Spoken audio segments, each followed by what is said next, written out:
Hello ka-organic, good evening. So ako, patubo ko ng assorted vegetable seeds.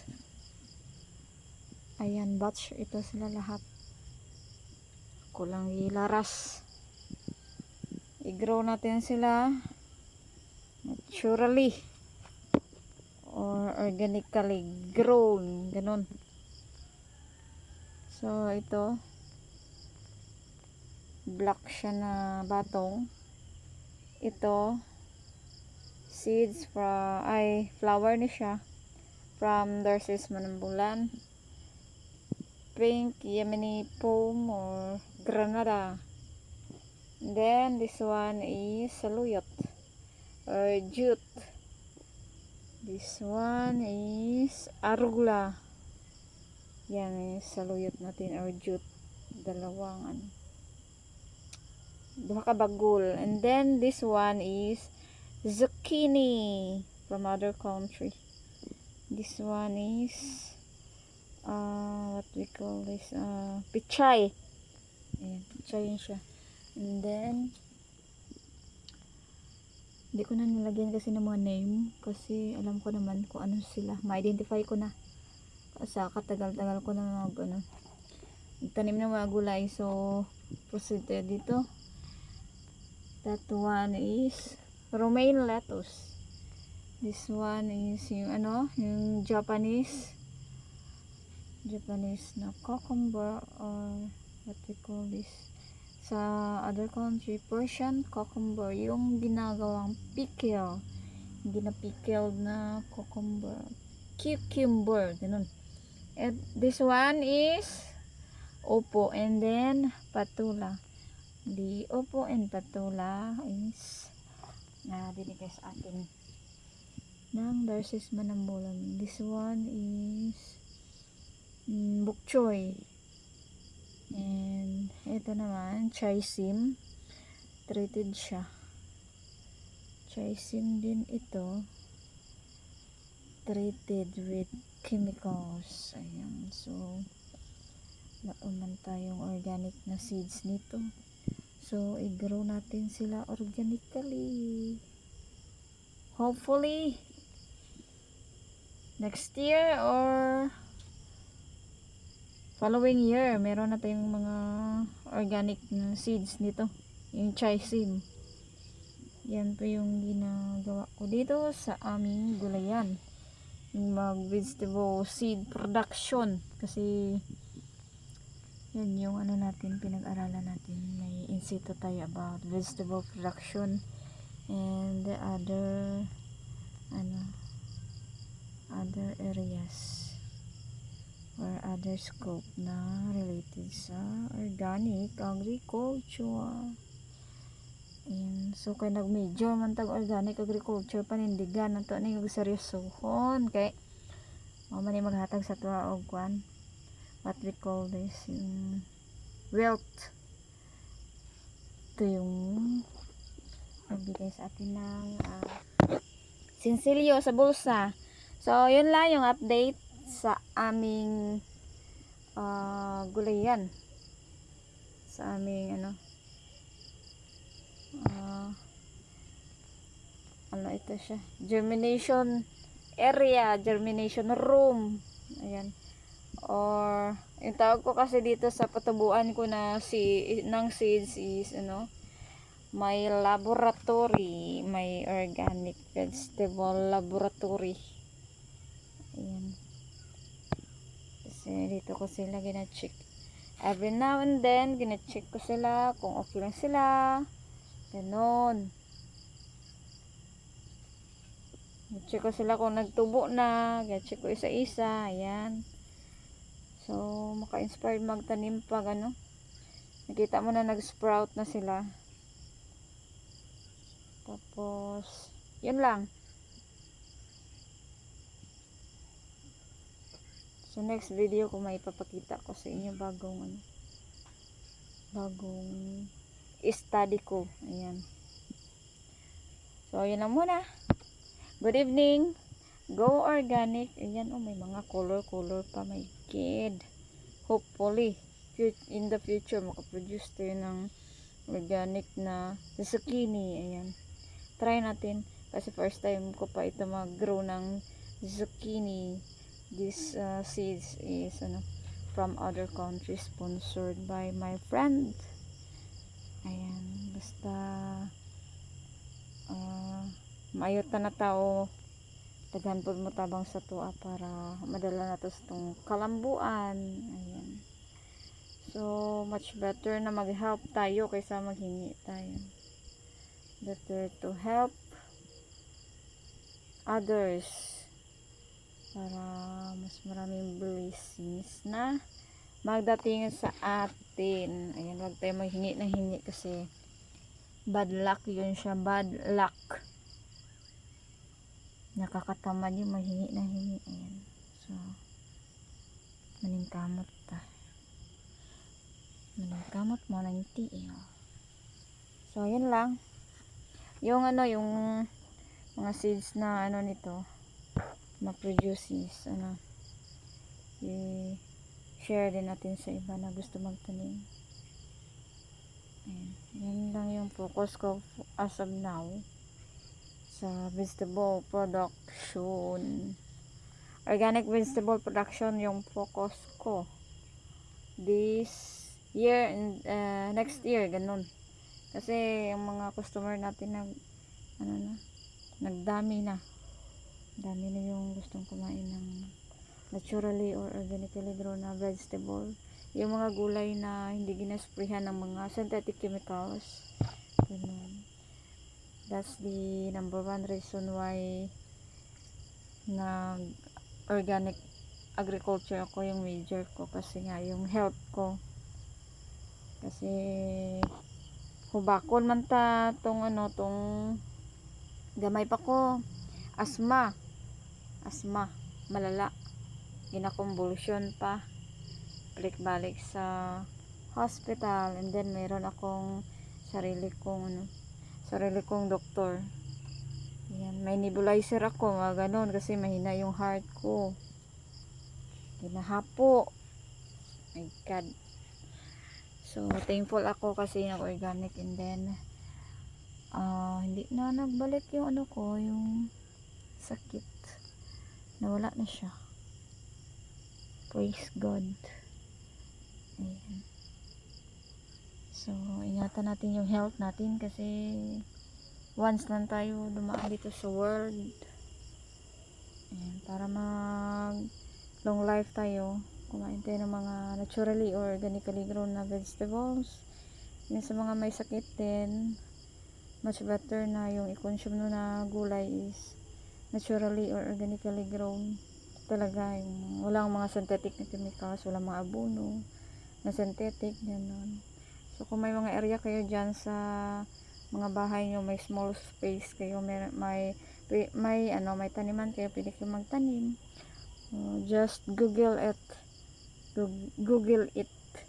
Yan, meron na nagturo din sa Google how to start ang tawag doon, container gardening. Ayan, so kung malawak din yung area mo dyan, ang pagtamnan mo, huwag mo na sayangin, huwag mo nang hintayin kung ano dyan, kasi mas better na taniman mo ng gulay, kasi yung gulay is mabilis ma-harvest, mabilis magtanim, mabilis ma-harvest. So kung i-compare natin sa ibang crops na super tagal, laborious ang organic, but worth it, super worth it, kasi nakasiguro tayo na yung mga kinakain natin na organic vegetables is hindi talaga makaharm sa ating katawan, bagkus instead makakabuti pa.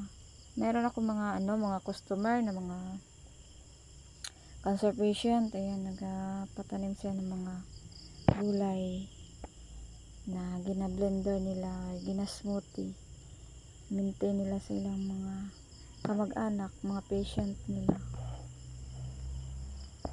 because i-advisean sila ng doktor na yung kainin doon nila na gulay is organic, walang chemicals, kasi Hindi talaga maganda yung may, ano, may chemical na gulay. Ayan. So, may nagtatanong sa akin kung paano ko daw paano ko ma-sure na organic yung gulay namin. So, sinabihan ko, Sir, Ma'am, meron akong credential. Nag-aral ako ng 4 years. May TISDAP ako sa organic. Ganon. And then, yung last, sinabi namin sa aming mga customer is, kung gusto nyo makasiguro na organic yung kinakain nyo, walang halo na chemicals or synthetic chemicals, walang abono, walang spray, kayo mismo magtanim para sure, wag na kayo magduda. Kayo mismo magtanim yan. Gina-encourage namin yung mga customer namin na magtanim din. So, nagabigay tayo ng mga assorted vegetable seeds sa gusto magtanim dyan. Meron tayong mga nag-lecture kami about organic farming, how to start organic farming, and then yung mga methods, mga fermented products, mga ganun, yung mga insect repellent, yung mga citronella, tanglad, etc. Basta lots of yung kung lawakan na natin pag-iisip natin, maintindihan natin yung meaning ng organic. Because sa akin is easy lang siya sa pagkaintindi ko. Ito yung kinuha ko na major kasi ito yung suit sa akin or na babagay sa akin. Ayan. Ito yung gusto ko na major kasi for me organic is common sense. Pag meron ka talagang common sense, maintindihan mo talaga yung organic. Ayan. Organic is common sense. Yan lang sa akin. Wala nang iba. Kung may common sense ka, maintindihan mo talaga yung organic. Ayan. Kung kulang naman yung knowledge mo, pwede ka mag-search sa Google. Marami nag-explain dyan. What is organic farming? How to start organic farming? Ayan. So, kung gusto nyo magpa-guide sa akin, message nyo lang ako. I'm willing to share my knowledge with you all. Ayan. Sasagutin ko yung mga tanong nyo regarding organic agriculture. Basta yung makaya ko lang. And then, hindi man ako perfect na farmer, but gapaning kamot ko na maging perfect yung trabaho ko at ma-memorize ko yung trabaho ko. Ayan, as organic agriculture practitioner or organic agriculture farmer. Ayan. So, para hindi masayang yung pinag-aralan ko, ito i-focus ko na lang, ginawa ko siyang business. Ayan, para makabawi naman tayo sa gastos ng ating mga parents sa pagpaaral sa atin since daycare or kinder, and then elementary, high school, and college. So, kung susumahin kung itotal lahat ng mga nagastos ng parents ko from the start, hindi pa talaga ako sa kanila 1/4 ng effort nila pagpapalaki sa akin, yung mga gastos nila. So, yan yung yung challenge din sa atin na soon maka-give back tayo, makabawi tayo sa mga effort ng ating mga parents, sa mga effort nila na kahit enough lang yung money or minsan kulang pa yung money, nagagawa nila ng paraan para mapaaral tayo. Ayan. So, yun lang. Tapos, message nyo lang ako kung gusto nyo magpaturo about organic farming. Willing po ako magturo sa inyo, basta i-apply nyo lang para yung ituturo ko sa inyo is hindi masayang. Gusto ko talaga yung magpaturo sa akin ay apply agad, and then I'm willing to ang tawag doon, I'm willing to guide you from the beginning hanggang sa makaharvest ka, hanggang sa maka-income ka, sarili mong income for free. Yan, hindi ako naghahingi ng ng bayad. Pag mga training sa training center namin, talaga ako ng talent fee ko. Pero pag dito sa social media, just message me and I will guide you how to start organic farming. Ayan. Kasi nung bata ko, yung plant ng papa ko, yung tanim niya is tawag doon, yung mais. So kung mais kasi maraming mga synthetic na pina-apply, may para sa damo, may pampataba, may basta lahat, hindi ko na siya i-mention. Alam niyo naman yung mga synthetic na mga chemicals and synthetic na mga fertilizer. So naawa ako sa parents ko kasi every time na mag-harvest and then mag-deliver is gisuma-suma, total nila short pa. Yan, lagi na lang short. Yung kinalalabasan nun, yung effect nun is mag-utang na mag-utang. Ayan, hanggang nalubog na sa utang, ganun. So yung parents ko ngayon is hinahinay na ko sila teach about organic agriculture or organic farming. So nakikinig naman sila sa akin, pero hindi pa 100%. Ayan, ato na silang hinahinayon og tudlo atong mga ginikanan kung wala sila kabalo about organic farming, kasi yung natutunan talaga nila ay yung kuha na nila og buot kay kanang mga mag-grow og mga mais and then applyan og mga synthetic chemicals, ganun. Yun yung gusto kong baguhin. So eventually meron kaming dito sa farm, yung tawag doon, yung banana, 3 varieties yung banana namin dito. Hindi namin gina-apply ng mga synthetic chemicals, organically or naturally grown lang siya. So far good naman yung nila, yung bunga. Wala naman kami nakita na deformities or bad effect na hindi pag-apply ng mga synthetic na mga medicine. Ayan. So sa amin, sa farm namin is talaga 100% organic yung practice namin. Hindi namin ginatolerate yung synthetic. Kasi pag ginatolerate mo yung synthetic, pag maumpisahan mo, ka na, ma-addict ka na dyan. Bili ka na lang ng ready to spray. Tapos pwede mo na balikan next week.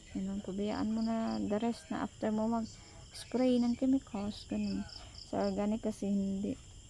Pag nag-organic farming ka, laborious, and then every now and then check mo talaga yung gulay mo. Ayan. So meron man tayong alternative sa mga synthetic na fertilizer or synthetic na mga gina-spray. Sa organic meron tayong mga yung chrysanthemum leaves, mo siya, idukdok or i-chop-chop mo ng pinong-pino, i-ferment or haluan mo ng tubig, ganun, 24 hours. After ng 24 hours, ayan, pwede mo na siya magamit. I-dilute mo siya sa water, and then meron niyang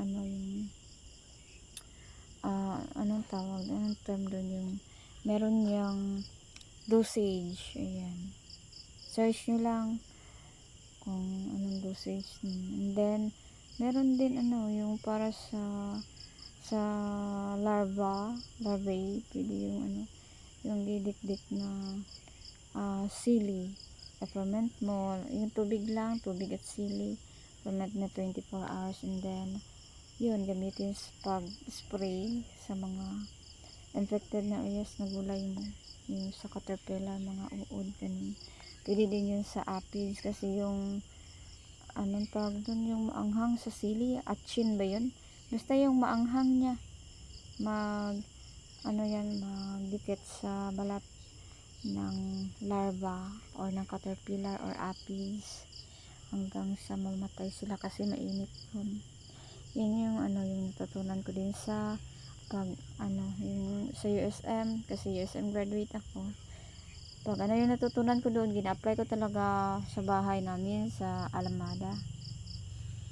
Monday to Friday yung klase namin sa agriculture, and then Friday afternoon nag-uwi ako ng Alamada. Friday afternoon, Sabado at saka Linggo ng umaga nandun ako sa bahay. Nag-start ako ng organic garden doon. Tapos yung bakod ko is tanglad. Gawa ko ng square tanglad. Tapos yung mga tito ko, yun, araw-araw naghahingi ng mga gulay ko doon hanggang wala naubos na talaga. Ayan. So happy naman ako kasi nakatulong ako sa kanila. Hindi ako naging pabigat sa kanila.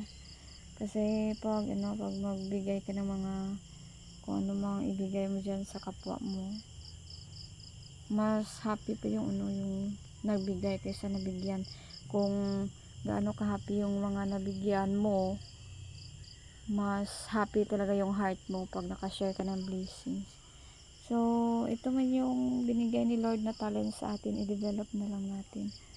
Develop your passion, because your passion, yan yung magdadala sa iyo sa success in the future. Ayan. So ako naka-training din ako about self-development. Meron akong mentor, si Sir John Calob, the Philippine #1 success coach. Search nyo Sir John Calob. Ayan, nag one-on-one talaga kami niyan. Ginaguide niya ako how to improve myself, how to react on a positive and negative situation. Basta lahat ng yung personality mo, kung mangtas ka, klase nga pagkatao, ma-change kapag ma-training ka ni Sir John Callum. And then si Sir Chinkitan, search nyo, matuto kayo magtipid ng pera. And then si Sir Justin Pinyon, yung mind reader. Ayan, namit ko din yun siya. Tsaka tinuruan niya ako about yung mga gesture. Ayan, nagagamit ko sa business namin, especially sa pag-explain sa customer. Nakita mo yung customer kung interesado, yan, na blackout na yung ko, yung headlamp ko, sorry, last na. Tinuruan ako ni Sir Justin Pinyon, yung mind reader expert. Search nyo kasi yun siya sa GMA noon, yung sa pagbasa ng utak ng mga tao. Mabasa niya talaga, kahit iniisip mo, alam niya, malaman niya, magic. Tinuruan niya ako how to read customer by looking their appearance, their gesture, ganon, or by their response while kinakausap mo siya as customer. And then yung paano siya kilos, ganon. Basta pag ma-mentor niyo si Sir Justin Pinyon, marami kayong matutunan talaga. So kung gusto niyo maka-learn how to read mind, Just search Justin Pinion. Justin Pinion, mind reader expert. Laking tulong talaga nila sa akin, yung mga mentor ko. Ayan. So, yun lang for ang tawag ito, gabi naman ngayon. For tonight video, matulog na tayo, and good night. Good evening and good night, everyone. Thank you for listening and thank you for watching sa video ko. Bukas, I will upload some videos. Mag-update ako sa ating YouTube channel. Meron kasi tayong YouTube channel. Available na siya. Open for all. Ayan. Yung DM the Organic Farmer. DM the Organic Farmer. Ayan. Search nyo. Maraming mga videos doon. Doon ako nag-upload ng mga activities ko sa farm. Mga videos. Minsan ako nag-post dito sa Facebook. Tapos picture lang. Minsan na din ako nag-video post sa Facebook. Doon talaga sa YouTube channel ko. Kasi may mga tao din na gusto matuto how to plant, how to start plant organic vegetables. So doon nag-guide ako, explain, and then pinapakita ko yung actual na mga gulay namin dito sa farm. So yan lang. Good night and good evening. Go organic.